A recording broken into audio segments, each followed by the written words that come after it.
The first question I need to ask you is, did you rape your wife? Yes. That's the startling confession made by a Tullahoma man in jail charged with multiple counts of rape. And he made that confession to our chief investigative reporter, Jeremy Finley. Jeremy, how would he admit to, or why would he admit to doing this? Well, you're about to see why, Marius and Tracy, and along with everybody else. He is charged with raping his then wife and then texting her to admit it. She then brought those texts directly to police, the district attorney, and News4 Investigates. The text admission came not once, not twice, but several times. Eldon House admitting to his then wife, Stephanie, and a friend that he raped her. He at no point ever denied it, ever, from day one, which was bewildering to me that nobody did anything. McGee brought the text to Tullahoma police more than a year ago, frustrated that no action had been taken quickly. She then directly messaged the district attorney on Facebook. There had to be some kind of consequence.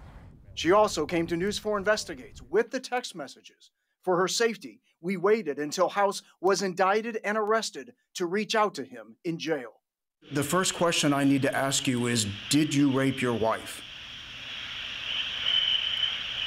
Yes. I want to make sure that I understood you. Did you say yes? Yes, I raped my wife. Why are you admitting to this? I did something wrong.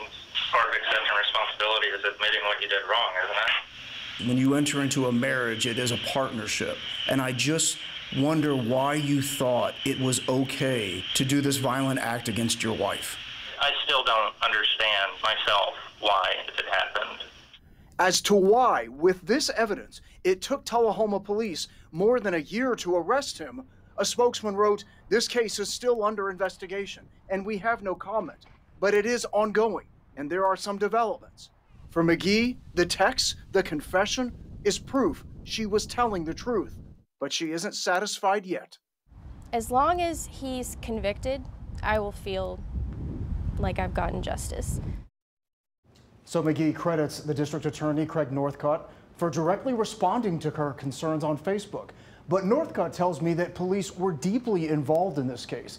He says the confession you just heard will now be part of this criminal case, Tracy. This is a major conversation I think the folks are going to be having at home, Sure. right, between man and wife. But I couldn't help but notice, I saw her pushing a child. Right. There are children involved in They this. do. The family does have children together. McGee says that when House was arrested, he told their oldest daughter that he hurt their mother, and he now has to pay the price. For now, that's how they're describing this to their family. Marius.